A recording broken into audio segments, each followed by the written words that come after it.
dua bom atom meledak dengan dahsyat di Hiroshima dan Nagasaki.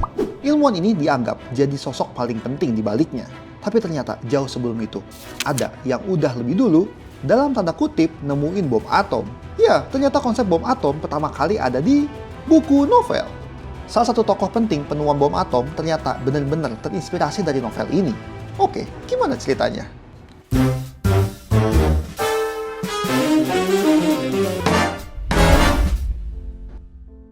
Jadi inilah novel yang ngubah sejarah dunia kita. Di novel tentang Perang Dunia ini, istilah bom atom disebut pertama kali. Puluhan tahun sebelum bom atom asli meledak di Jepang. Penulisnya ngedeskripsiin kalau ada bom dengan bahan dasar reaksi nuklir yang meledak dengan kekuatan tak terhingga.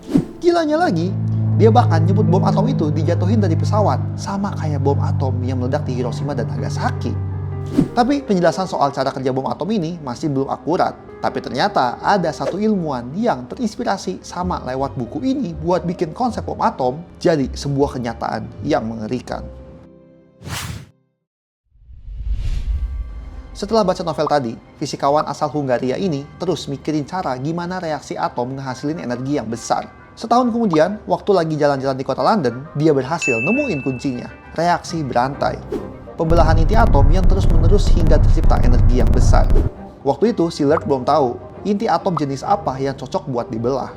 Tapi di belahan dunia lain, ada sekelompok yang berhasil ngebelah atom uranium. Berita ini bikin heboh ilmuwan, termasuk Szilard. Karena tahu potensi penemuan ini bisa sangat mengerikan, dia jadi khawatir. Apalagi saat itu perang dunia lagi memanas. Dia pun ketemuan sama Einstein buat ngebahas hal ini. Mereka akhirnya ngirim surat ke Presiden Amerika waktu itu. Sebuah peringatan kalau Jerman lagi nimbun uranium yang bisa jadi senjata penghancur dunia. Dan ya, inilah yang pada akhirnya ngebuat pemerintah Amerika ngediriin proyek super rahasia buat ngebangun bom atom sebelum keduluan Jerman.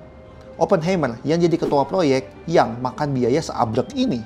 Ratusan ribu ilmuwan dilibatin, termasuk Szilard, yang berperan penting dalam ngembangin konsepnya.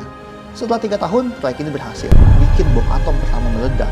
Dan kurang dari sebulan setelah itu, Amerika ngeledakin 2 bom atom di Jepang yang makan ratusan ribu korban jiwa. Tapi ternyata tragedi ini juga bikin ilmu fisika nuklir berkembang. Salah satunya pembuatan pembangkit listrik tenaga nuklir yang bisa jadi salah satu solusi buat ngelawan krisis iklim. Dan ya, sekarang kita jadi tahu kalau cerita yang seru bakal bikin orang-orang tertarik, termasuk para ilmuwan. Dengan bikin cerita seru, kita juga bisa bikin konsep sains yang rumit jadi lebih gampang dipahami. Nah, kalian bisa dapetin tips buat bikin cerita dan konten sains yang menarik. Kalian bisa baca playbook dari Kok Bisa ini. Dan seperti biasa, terima kasih.